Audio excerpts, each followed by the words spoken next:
What's good, people? It's about that time to randomly relate reverse rants, no hate. So let me make some points about a Canelo versus Terence Crawford fight. Now, I watch both of these guys, and I stand on what I say. Now, we only know what happens if the fight actually happens, right? Do I think it's really a good idea for Crawford? No. But, once again, I'm not really saying what he should or shouldn't do. I'm saying I don't see this going well for him. And truthfully, what Crawford could do realistically, more realistically, is fight for undisputed, become undisputed, retire undefeated. You already made some good money, and I mean, if getting knocked out and then having a one loss that you really didn't need because you had to go 2 weight classes up from where you were, coming from 147, and we know he started at 135. Canelo himself started at 154 and went up. He wasn't naturally fighting at 168. But at the end of the day, look, I say that because I feel like Crawford is in a position where now he's starting to flip-flop too. You heard him say when the guy asked him, so why is this fight so important against to fight Canelo? Because he's been the only one saying it. Canelo's not calling Crawford's name. Canelo's not calling anybody's name that we want to see him fight. But he basically is not calling out Crawford. Crawford is calling him out. Then he says, it's really not. It's just another fight, and this and this. And it's like, what do you mean it's just another fight? And you out of your own mouth said you want Canelo, and you said you wanted Spence in a rematch, and that's that. Okay, here's how we know. For one, I mean, I think this is more of an ego thing of, I don't want to look like I'm desperate out here, like I'm like I'm not the big guy, or I don't know, because and he also says, hey, for my bank account, man, it'd be a huge difference for my bank account or something to that effect, which is not the first time he said that. We all know that this is the money fight. We know this, that he wants. But let's look at reality. I don't know what Jamel Charlo's status is. I keep hearing different things, but I don't know what his status is. We don't know. And this dude is what, 30? Jamel Charlo is at least 34 now. At least 34, 35. So, I mean, we don't know what's going on. I don't know what to believe anymore. You hear stories. You hear fighters say he's back, then all of a sudden 3, 4, 5 months go by, you hear absolutely nothing. So I don't know. Fundora is nothing special at all. For him to have a belt just goes to show you that, you don't have to be a true champion to hold a title, okay? And we know how he got the title, and we know that Tim Tszyu, who got cut, we haven't heard anything from him since then. Errol Spence, listen, y'all, I think Errol Spence is done. Let's just think about something. Errol Spence was a gym rat, man. Errol Spence was constantly in the gym. Every time you see him on the video, he's in the gym somewhere working, right? Now, we haven't heard him announcing anything about who his new trainer is. All we've been hearing is that the fight has been pushed back, you have these situations when you're back on track. It's like, hey, I want the fans to take this journey with me. And they start to take you in the camp. They start talking about, how they feel about things, how they see things, things they want to do. They start getting more involved with their fans on their journey back to get to where they want to go. Things of that nature. Errol Spence has been quiet as a mouse. And the only thing he did was clarify that the fight was still on. And he was saying, I think it's, going to be with Fundora, but we moving it back to like January. But you just don't hear anything from Spence. I just don't think the passion is there like it was.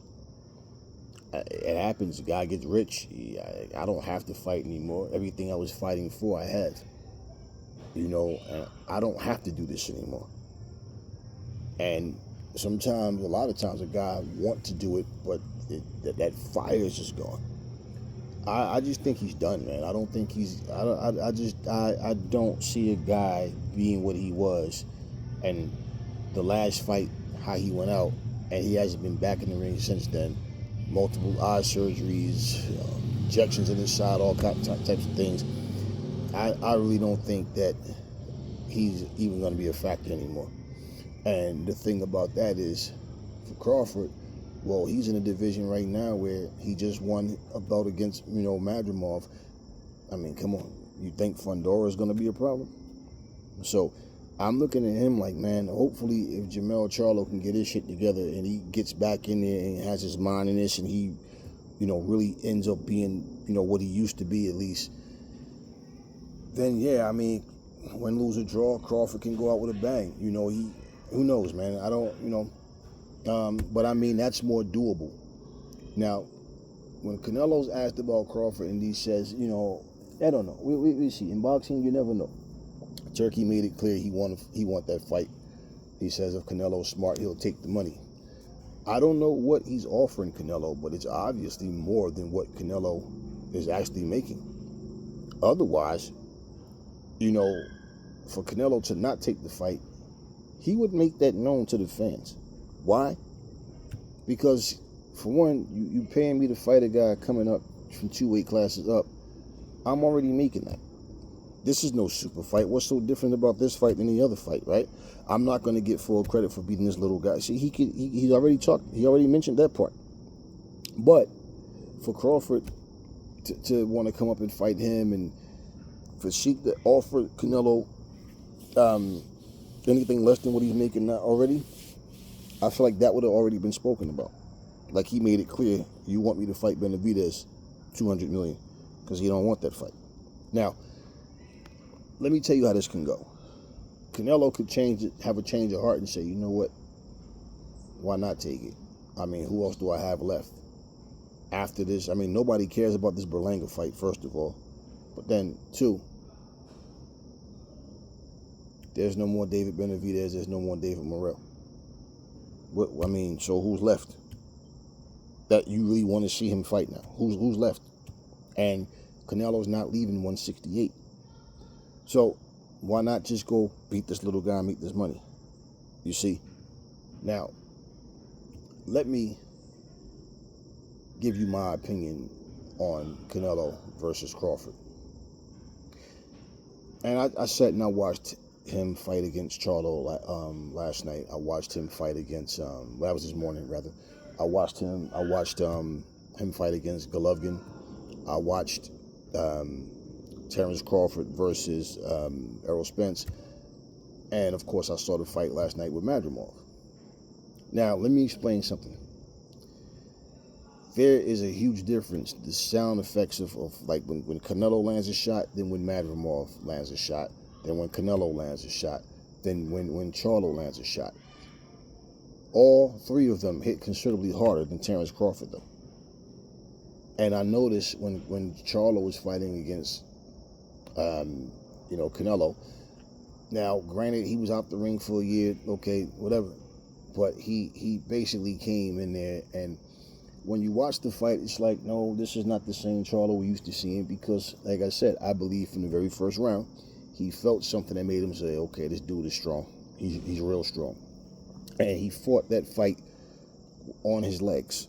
And he was not really letting his hands go, Now, Charlo hits harder than Crawford. You can hear the difference in their shots. Crawford throws more fluid, more rapid fire. It's like combinations. He'll like let his hands go. Whereas, Charlo throws his punches, pop, pop, pop, pop, pop, pop. Crawford will his pop, pop, pop, pop, pop, pop, pop, pop, pop. You understand what I mean? Okay. But the difference, people not understanding, the reason that Charlo, you look at the way he fought, right? His punch output, his punch selection, and what he couldn't land with versus what he could land. If he stands there and fight him at close quarters the way Crawford fought Madrimov, Charlo probably would have got knocked out, jaw broken, all that kind of shit, because his legs got him around that ring. and he didn't really commit to anything. So he was, making pretty much Canelo was hunting him all night long. Now, Crawford doesn't have the legs to do that shit. He's not gonna fight him that same way. Where Charlo failed to throw shots and take advantage of things, for Canelo being there, because Canelo will stand in front of you, move his head just a little bit, try to get you on a certain angle, he can wing that shot in. And the thing with Canelo is he will throw like one hard shot and trap you. He loves to throw that left hook to the body, catch you, to get you in front of him, and then catch you on the ropes and load up on you. Now, this is where what I see. Just like Amir Khan, right, was able to, outbox Canelo. A lot of times when people fail to realize it's not a problem, just like Tony Bellew was outboxing Usyk. It's not always a problem. A lot of times it's just strategy. Whatever. It's not like he was just blowing him out the water, but he was landing, touching him more. And we knew that the second Canelo connects him with him clean is going to be over, and that's what happened. Now, this is what I look at. I've noticed too, when you've seen Canelo get tired in fights, the reason he's tired, it's because if you watch him, he tries to knock you out with every punch. Crawford can take advantage of those type of things where I'm throwing combinations, he's throwing one punch, 1-2, one fight, trying to land that perfect shot. Well, if Eddie Reynoso and Canelo is smart enough, they'll know, okay, we can't let Crawford get ahead on the scorecards. They're both slow starters. They're both counterpunchers. I don't have any doubt in my mind that Terence Crawford is technically a better boxer than Canelo Alvarez. All right, let me make this clear. Skill for skill, he is a better boxer technically than Canelo Alvarez. The problem with Terence Crawford is going to be his legs cannot get him out of harm's way like they could in the past. And he's going to find himself, because if you, listen, you can't pit-pat with Canelo. And when you find yourself in a position where you can't get away from those big bombs, and you're trying to like outland him and you're throwing combinations, he's cutting your shot and he's catching you with these big hooks, body work and everything, and the fact that you're right there, he doesn't have to, it's not hard for him to find you. He had to find Charlo because Charlo wouldn't stay still. And even in that, you saw the way the fight went. And Charlo, who is bigger and stronger than Crawford, you could see it in his work. You could the punches he landed, everything, you could see it. Charlo couldn't even back Canelo up.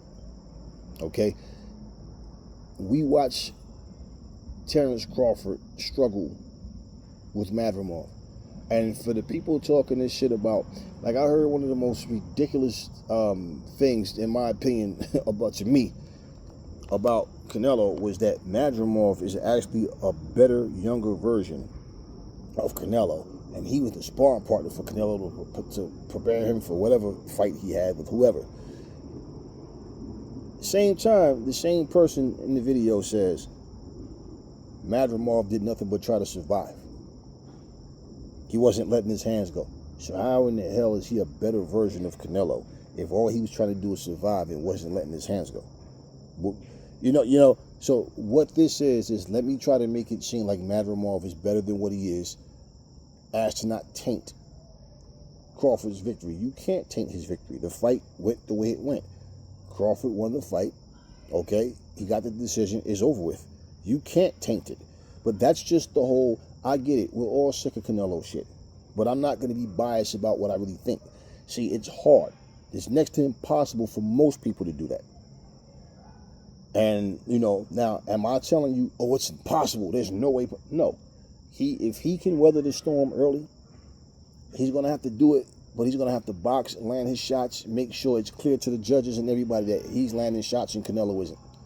I'm outlanding this dude. I'm outboxing him. Yeah, I'm moving. I don't feel like just because you're the one going forward, being the aggressor, that you should be ahead on points and you're not landing anything. And I feel like for him to be able to touch Canelo more, when Canelo goes into that mode where he's not jabbing, he's just using power shots and he leaps in with that left hook to pull you in front of him, Those are the things Crawford is going to have to take advantage of. But once again, he's going to get hit. And when he gets hit, and when he gets hit, it's going to be different than getting hit by Madrimov and getting hit by Errol Spence. And, he'd have to weather that early storm, not by giving up rounds, but by basically just touch and move. It would help him too if he's swelling his face up, closing his eye, doing damage where you can't deny. Look, Canelo didn't come in here swollen up. Crawford did that to him. He's going to have to do that. He's going to have to box. He can't stand in front of Canelo, man. He can't. And when I'm watching him, I'm like, nah, Canelo gonna knock him out, man. His legs, no different from me watching Jerry Anderson and Bacoli, and I'm saying, I told my son, man, he's gonna get knocked out. The way he's fighting, he's gonna get knocked out.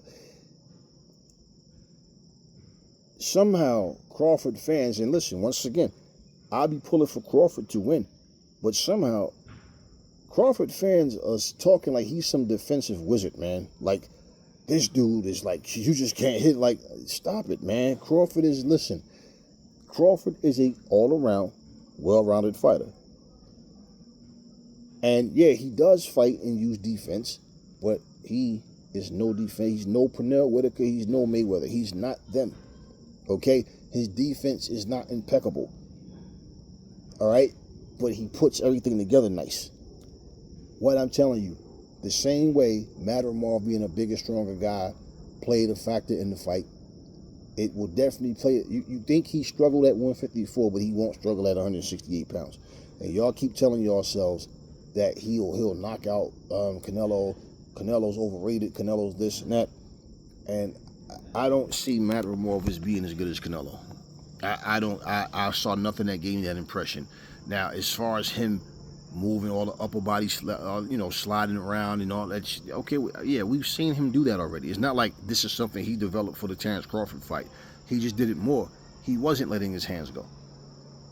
And that's why I even said there's times when the judges, where they were saying, like, I got the score, 4 rounds to 4 or whatever. I'm like, how? Okay. And even though the fight was one of those close back and forth type, because there was no domination going on, but I felt like Crawford was touching him more than he was getting touched.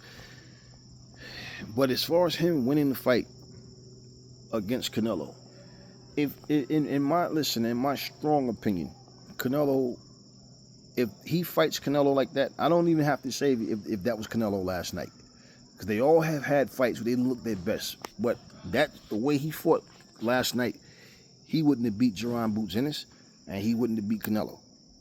And also, how like when he says, oh, Canelo's not important, I'm not, no, then you would have fought Boots already. You wouldn't even went to 154. You would have fought Boots. And Boots, you would have said, you know what, let me shut your mouth up, whoop your ass, and then move on. You made it clear you wanted to go to 154 and become undisputed. But in the midst of all that, the second you beat Errol Spence, the whole Crawford versus Canelo, yeah, let's make it happen, and he starts calling out Canelo. So, we already know what this is. For Canelo, it's all about the money. For Crawford, it's all about the money. Okay, and at this point, they both have said the same thing, right? I do what I want to do. Okay? Both of them. So, for that to be the case, what do you think is going to happen if Canelo accepts? Yeah, Canelo's still going to be the A side. And it's going to be Canelo's rules, his terms. Simple as that. The bottom line, if it happens, it happens. If it doesn't, it doesn't. But I'm saying from what I see with Crawford, man, he's going to have to show me. He's going to have to beat Canelo. Like I said, I'm not telling you, oh, it's impossible. But it's damn near close to it. Like, I don't see him beating this man at 168 pounds. And this is what people are failing to realize. Canelo's not coming down to 154. They're not meeting at some catch weight or nothing. He's talking about going to 168. Well, I'll feel stronger. I won't have to cut weight, so much weight, this and that. And I know, right. But your power isn't going to carry over any more than it did last night. And this is the whole point of what I'm saying. Crawford's punches sound like they had much of nothing on them. It was basically you could hear the hand speed was there, but as far as like the punches being like really hard, yeah, when he sat down on his punches. But see, he doesn't have the legs or the reflexes like he used to, where you see like Crawford gets in. I ain't gonna say like, well, yeah, when he was at the lighter weights where he could get in and he'll like pull back and get out of the way, but he get on the back foot, he take that step back, and you seen him doing it last night. He'll take that first step he takes back, and he kind of makes him moving like he's about to punch, and he take that second step, and as you come in, pow, he was lighting Madrimov off. He would light him up. He would do that when he was younger, but he could do it off movement. You understand what I'm saying? He would move. All right, let me move, get him off his, make him have to reset, and he doesn't have the legs to do all that stuff anymore. So he had different ways to approach the attack, whether he was retreating or coming forward. And you don't see Crawford doing it like that anymore. Now he plants his feet and he gets hit. And, Madrimov is not faster than Canelo. He doesn't hit harder, and he's not smarter than Canelo. Now, once again, take the fanboyism out of it, because that's all I'm hearing is a whole bunch of favoritism talk, and people are trying to make it seem like he's better than Canelo.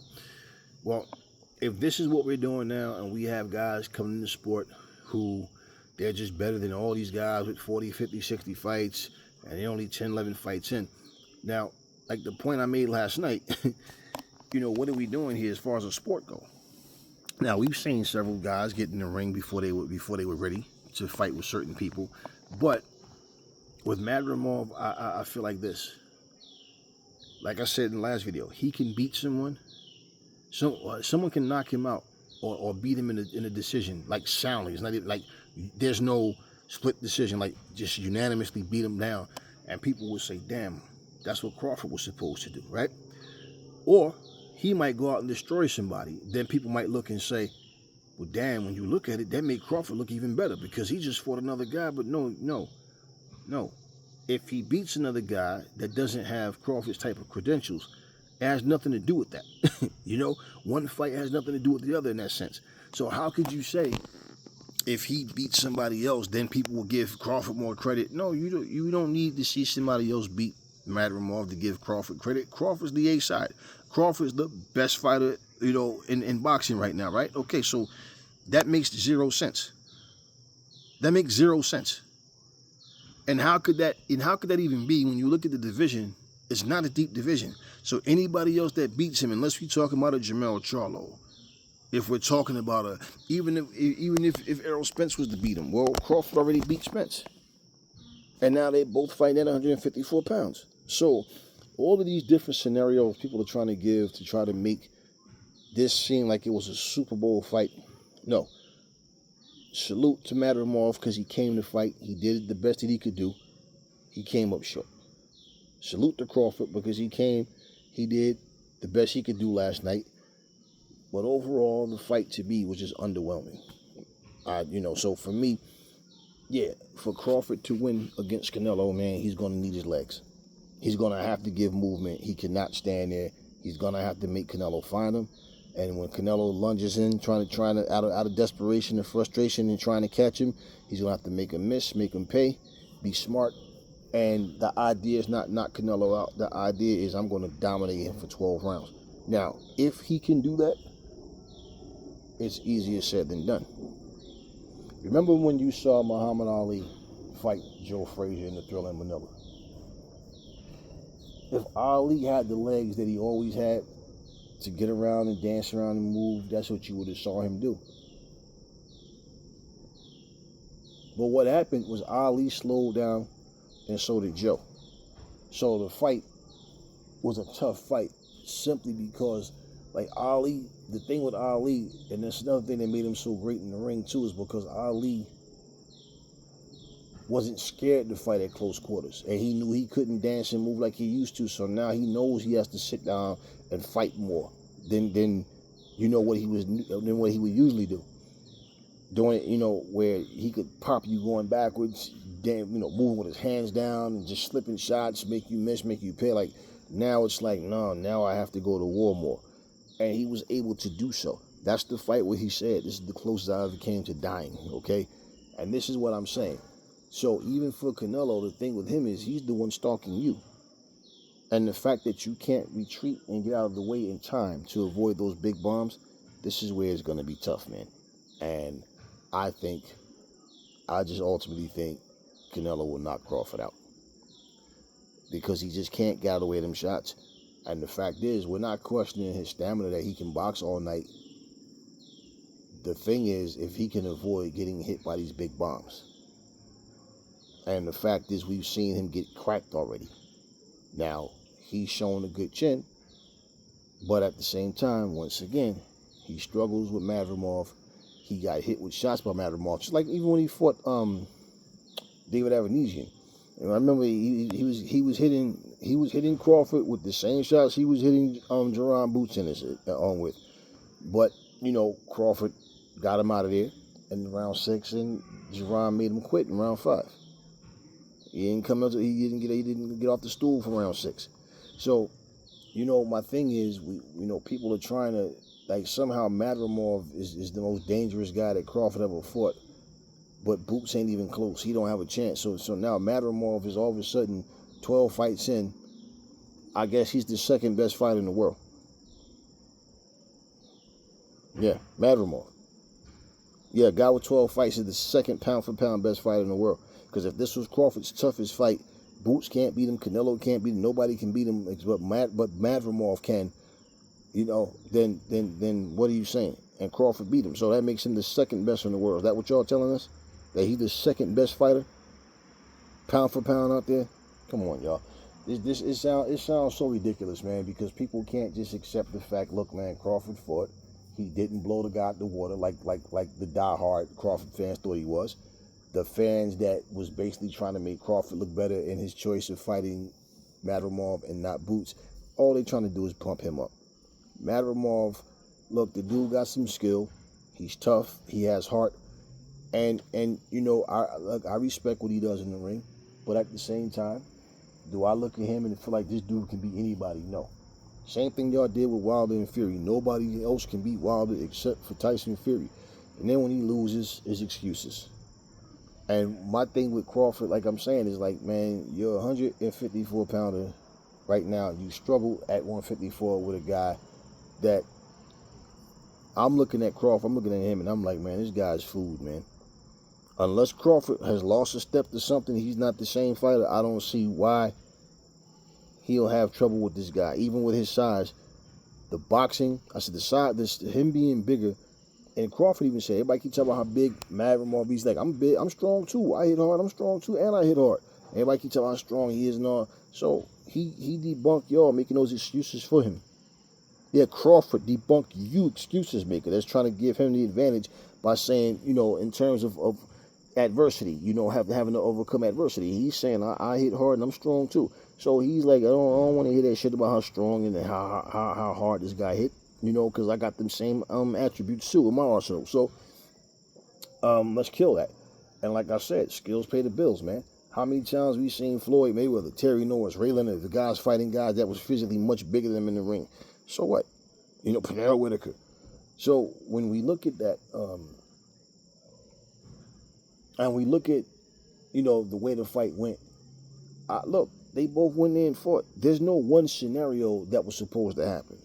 Okay, what happened was supposed to happen. Simple. Not in the minds of a lot of people, but what happened, happened. And basically, Madrimov,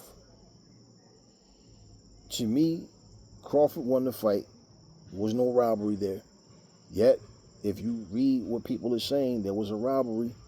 Even Lomachenko said it was a robbery. You know how? Because he thinks he beat Haney, and he said, compare that fight to my fight with Haney, and you tell me that that's enough to take a men's championship? So, yeah, Lomachenko don't think that Crawford won. And to really, just look at, like, for me, I'm not focused on what people think. I'm not focused on what people are going to say.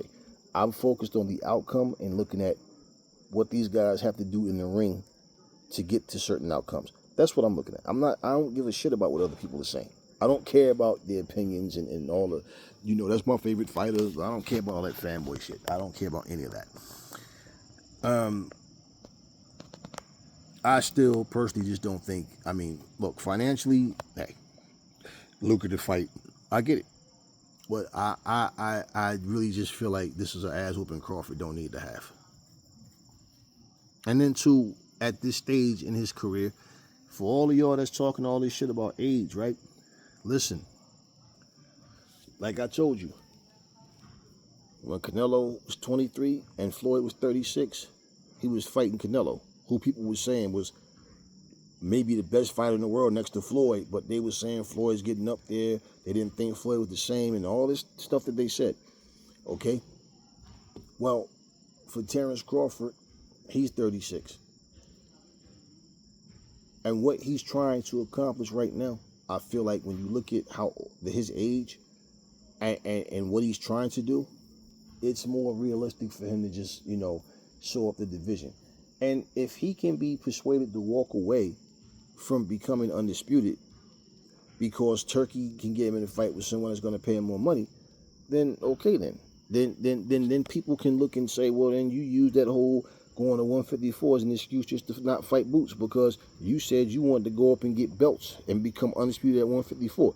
You understand what I'm saying? So there's always something somebody can say and that they're going to say.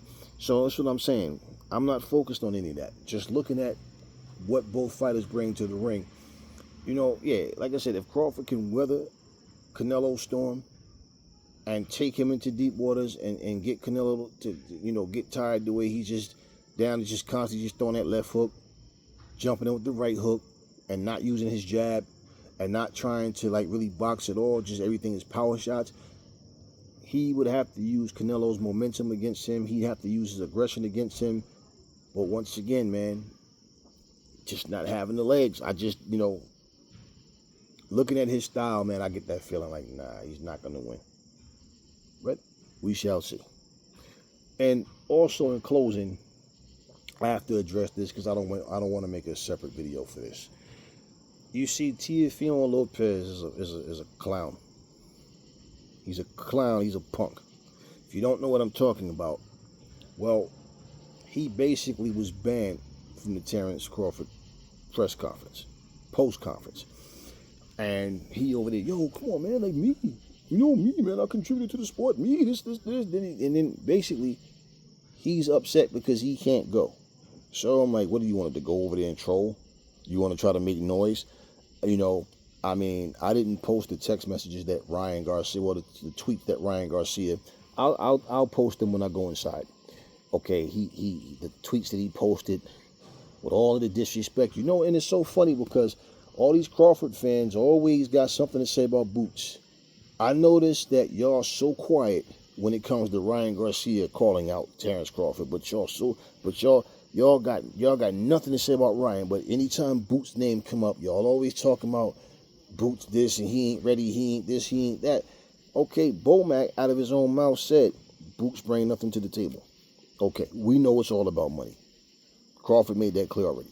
So y'all can stop crying about that bullshit. But Ryan Garcia goes on this tirade just making tweet after tweet after tweet. So here's my thing, Mr. I'm a Christian. All that cursing and swearing and just talking trash. Yeah, that's what Christians always did, actually. So it ain't nothing new. But here you go. Teofimo Lopez opens his mouth and says, it's racist too, man. It's racism, bro. Don't tell you, all racism ain't just skin color, and this and this and this. And then he starts talking about how Latinos, Hispanics was also slaves. So I'm looking at him and I'm like, what does any of this shit have to do with your punk ass being barred from the back? So basically, if it wasn't for you with the disrespect, all the fucking trolling you do, all the tweets that you do, Terence Crawford basically said, all right, you know what? I don't like this motherfucker because he's a Hispanic. Fuck him. That's what Crawford did. So now Crawford's a racist because your ass was barred from the back. You know what's so funny? How Teofimo Lopez identified something as being racist, yet race had nothing to do with anything. Race didn't come into play at all for any of this shit.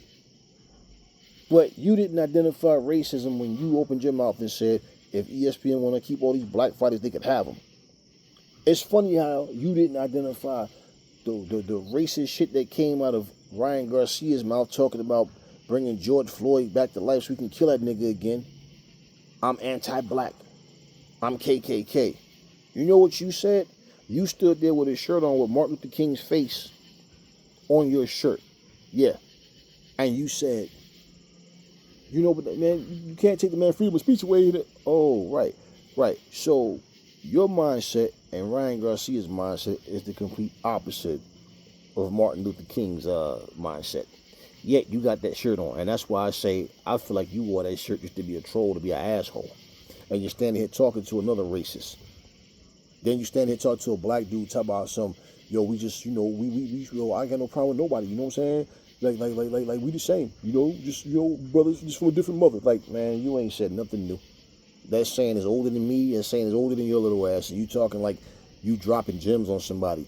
And the fact that you have to even come with the whole Hispanics were slaves too, like, yeah, we all know that. What the fuck is your point?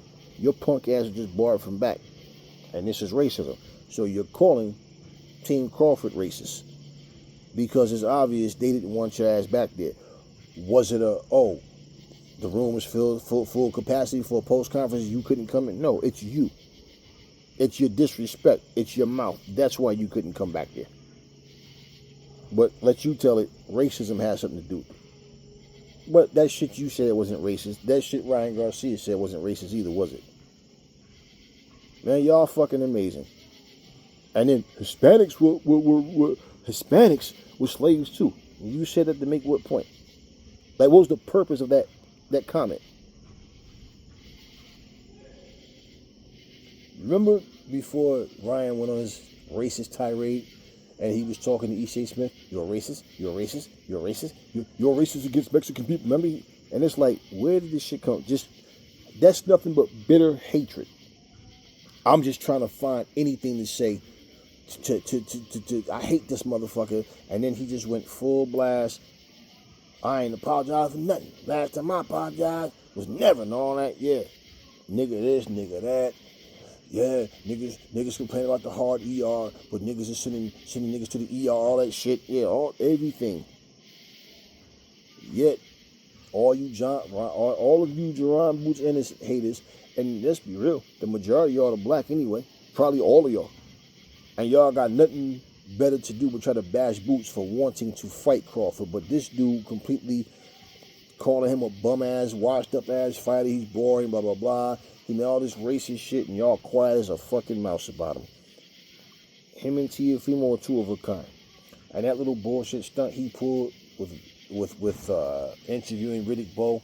Riddick Bowe said he gave Crawford every round, like at least like 9-3 or 10-2 or whatever. Like, he gave him pretty much every round. And you know why Teofimo didn't say anything? Because he's talking to Riddick Bowe. So let me stand here and interview a legend and all this shit he's doing back. I mean, fuck. I just watched and I said, yeah, you see, y'all got to learn how to spot who your enemies are.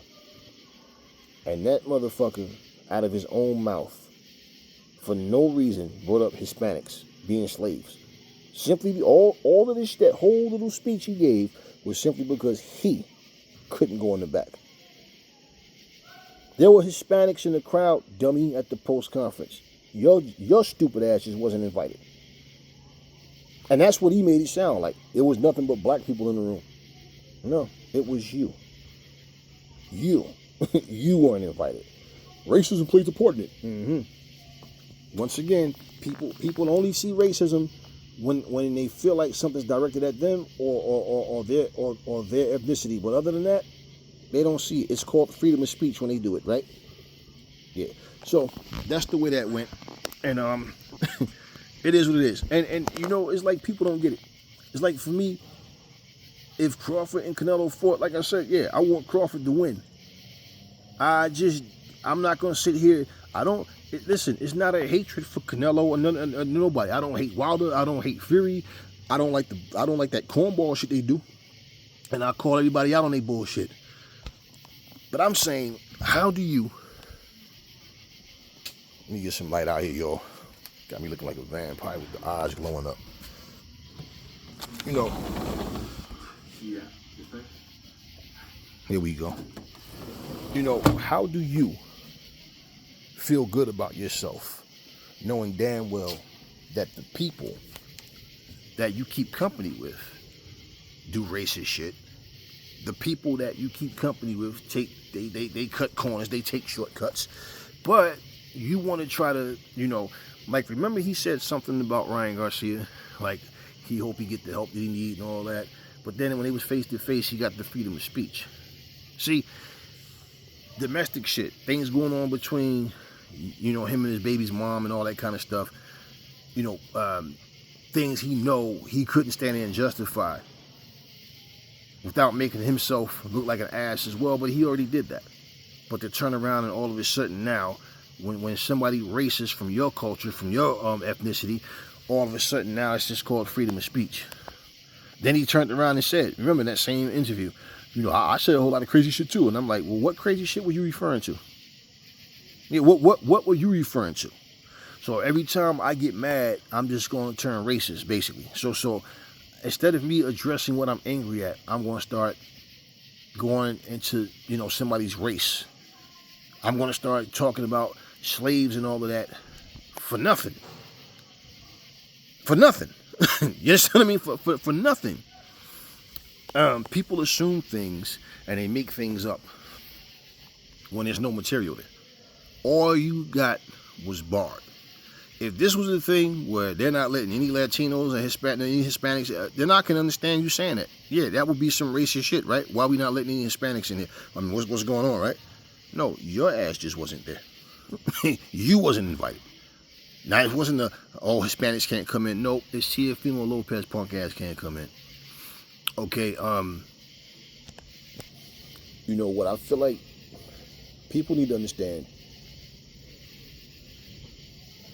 The things that you say, you are accountable for it.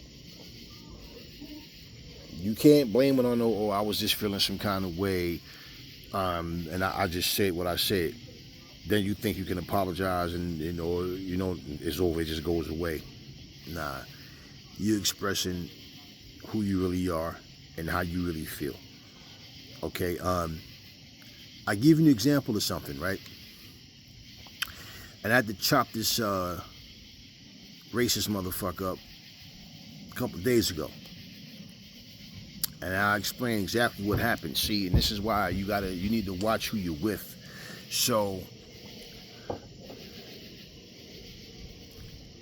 there's a comment section, and like I told you, see, you run into people, and all of a sudden it's a bunch of apologies, and I didn't mean it. Yeah, but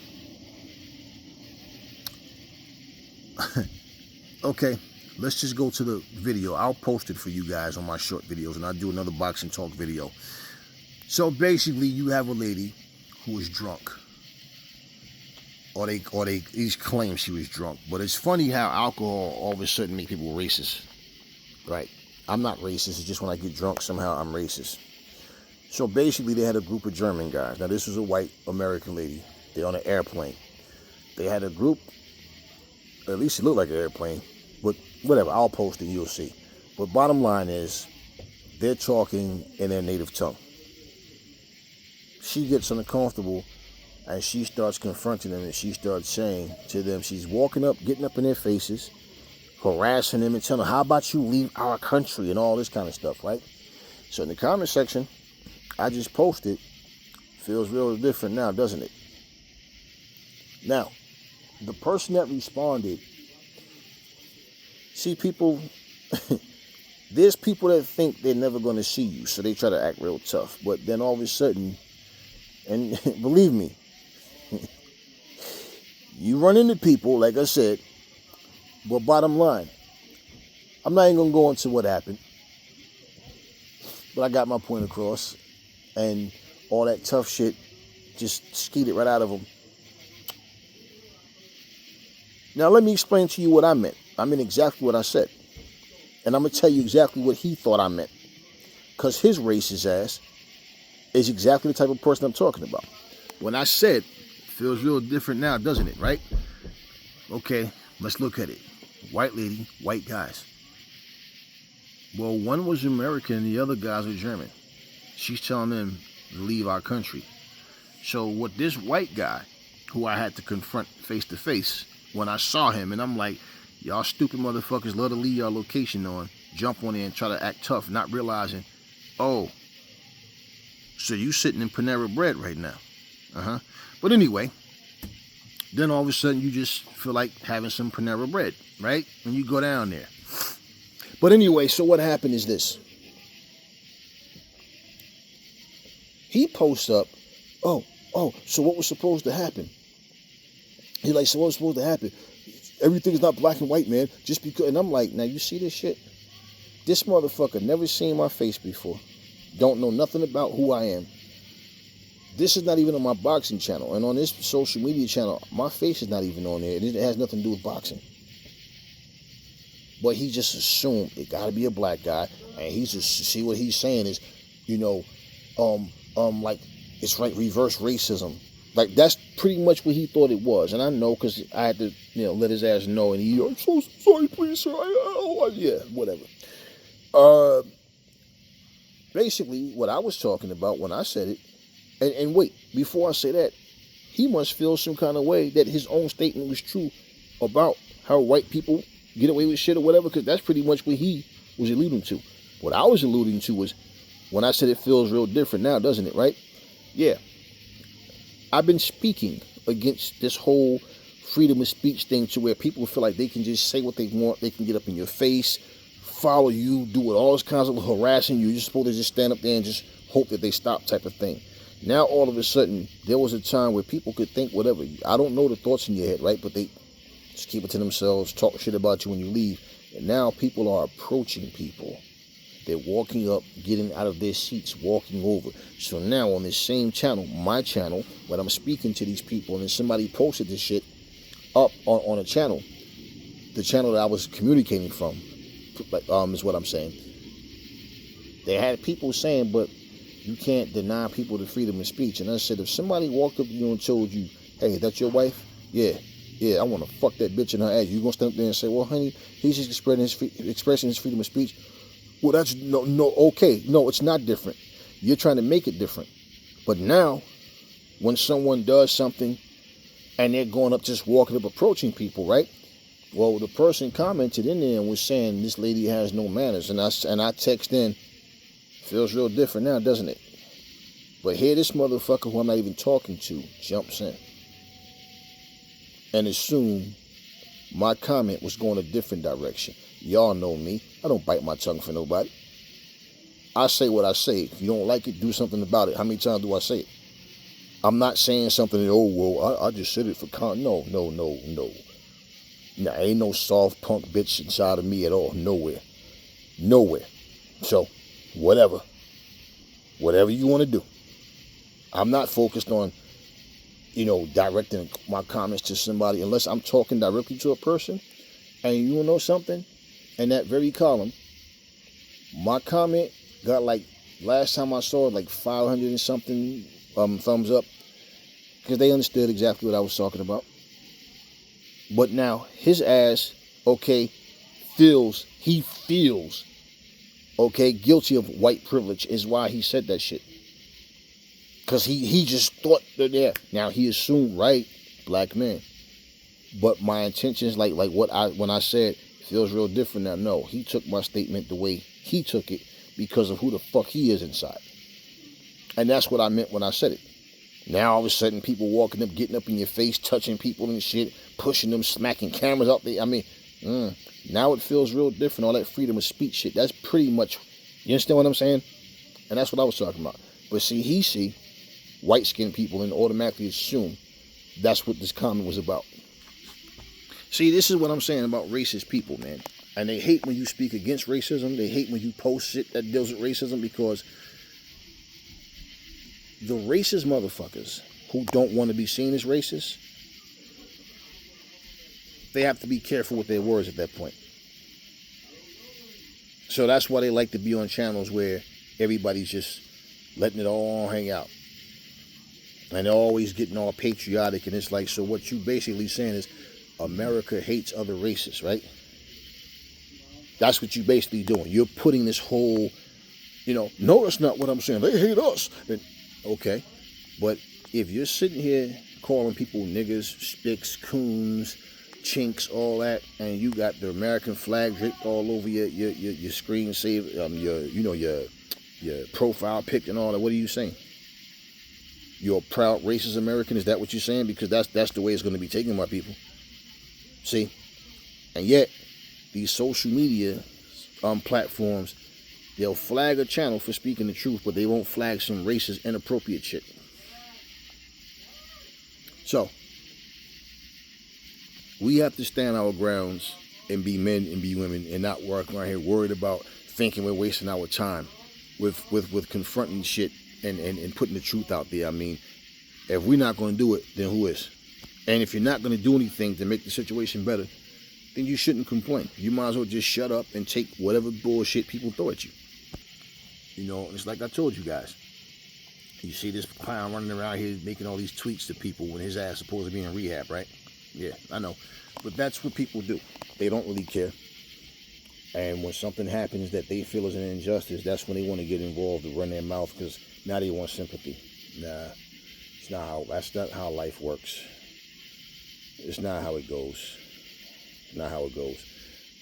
Anyway, I gave my thoughts on Crawford versus Canelo and what I feel he'd have to do to beat Canelo.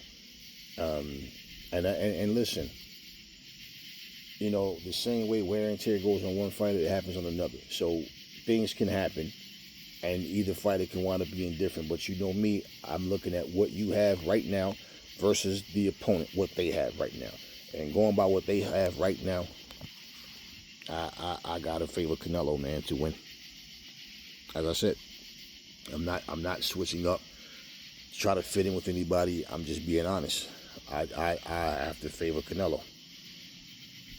Crawford going to 168 and beating Canelo after struggling at 154 against a guy that's not as good as Canelo, despite what all these delusional fans are saying. Okay, we'll see. Anyway, talk to me in the comment section. Never fall in love with lies. Remember, the truth brings hate out of people, and I will catch y'all on the next video.